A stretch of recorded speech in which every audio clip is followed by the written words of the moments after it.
Chidi, a young and exceptionally handsome man, walked with an air of ease that belied the admiration he garnered with every step. At 25, he was the epitome of youthful charm, his skin glowing under the African sun, his eyes twinkling with the zest of life. Yet, despite the attention, his gaze often wandered, as if searching for something beyond the immediate allure of the beautiful women who vied for his glance. The new Yam Festival was in full swing, a celebration that marked the end of a season and the beginning of another. Drums echoed through the village square, dancers twirled in rhythm, and the air was thick with the scent of roasted yam and palm oil. It was during this jubilation that Chidi's eyes fell upon Adaobi. She was unlike the maidens who giggled behind delicate hands. Adaobi was a woman fully bloomed, in 50s and strikingly beautiful, with a quiet strength that drew Chidi like a moth to flame.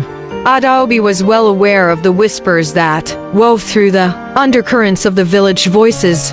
A woman of her age, graceful yet unmarried, was a topic of both reverence and mystery. She had returned to the village 5 years prior, her heart mending from unnamed losses in the city. Her beauty and maturity painted her in hues of both allure and enigma. Chidi's interest in Adaobi was met with bemusement and caution by his friends. "Chidi, why her?" one of them asked under the shade of a baobab tree. "There are many young women here." But Chidi simply smiled, his heart resolute. "It's not about age. It's about the soul that resonates with yours," he replied, his gaze lost in the distance where Adaobi helped some children adjust their dance attire. Chidi's pursuit of Adaobi was gentle yet persistent. He offered her help with the community school, where she taught, and brought her gifts of books and flowers. Each year, Adaobi was initially hesitant, her past pains a heavy cloak around her heart. But Chidi's sincerity and the joy he brought into her life, a stark contrast to her solitude, gradually warmed her to the possibility of a new beginning. One evening, under a sky dusted with stars, they talked for hours by the firelight about dreams, fears, and laughter. Their connection deepened, rooted not in fleeting passion but in a profound kinship of spirit and mind. Not everyone viewed their growing affection with kindness.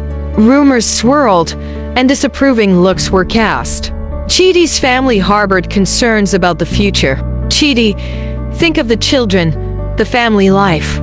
She's many seasons ahead of you," his mother cautioned, her voice laced with worry. Chidi faced these concerns with the wisdom of one who knew his heart's truth. "Mama, love doesn't count the years. It counts the moments we share," he explained, his resolve clear in his eyes. The day Chidi proposed, the village was split with murmur and anticipation. It was during another festival, the air vibrant with music and hope. In front of the gathered crowd, Chidi knelt, his heart open, his intentions clear. "Adaobi, with you, every moment is a blessing.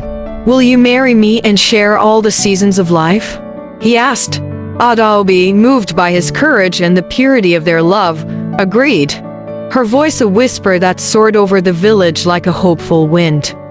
The crowd erupted in cheers and some in murmurs, but in that moment, only their joy mattered. Years passed, and their love blossomed against all odds. They became a testament to the belief that the heart knows no age. Their home was filled with laughter, respect, and an enduring love that inspired both the young and the old. As they grew older, Chidi and Adaobi often sat by the fire, hands clasped, hearts full, watching the new generations dance at the festivals. They had shown everyone that love, true love, is timeless, bound not by the years one has lived, but by the moments heartfully shared. Their story became a celebrated echo in the heart of the Oguta community, a melody of love's enduring power, whispering through the ages that indeed, age is only but a number when it comes to matters of the heart. The marriage of Chidi and Adaobi, though rooted in love, was not without its trials. The community, ever watchful, continued to speculate on the longevity of their union. Yet, as seasons changed, so too did the hearts of many. The couple's evident happiness and the serene stability of their household became a quiet testament to their deep compatibility. Chidi, with Adaobi's encouragement, pursued a long-held dream of starting a craft school where he taught young people to carve wood and sculpt clay. Adaobi, ever the educator, infused their lessons with stories that carried moral and ethical weight, emphasizing the importance of character over circumstance. 3 years into their marriage, Adaobi and Chidi welcomed a child, a girl they named Neka, meaning mother is the greatest. Her arrival was celebrated as a blessing, silencing many of their critics. Neka grew up in a home filled with laughter, learning, and an abundance of love. She was a blend of her parents' best traits, with her mother's wise eyes and her father's infectious smile. Their family became a symbol of unity and progress within the village. Chidi's craft school expanded, drawing attention from other communities and even from distant cities. People began to seek their advice on marriage and parenting, seeing them as a wellspring of wisdom. As the years passed, Chidi and Adaobi became elders in their community. Their love story, once a subject of much debate, turned into a legendary tale that parents recounted to their children. They were often invited to speak at gatherings and festivals, not just in their own village but in neighboring ones as well. Their golden anniversary was a grand village affair, celebrated with festivity and joy. The couple renewed their vows in front of their children, grandchildren, and a crowd that had grown to respect and adore them. Chidi, his hair now touched with gray, looked at Adaobi, her beauty undimmed by time, and repeated his pledge of eternal love. In their twilight years, Chidi and Adaobi spent many a cool evening sitting on their front porch, watching the sun dip below the horizon. They reflected on a life well lived, filled with challenges but even more blessings.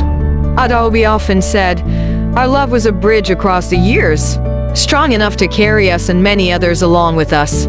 After Adaobi passed away, Chidi lived to be a centenarian, a beloved figure not only in his community but also beyond.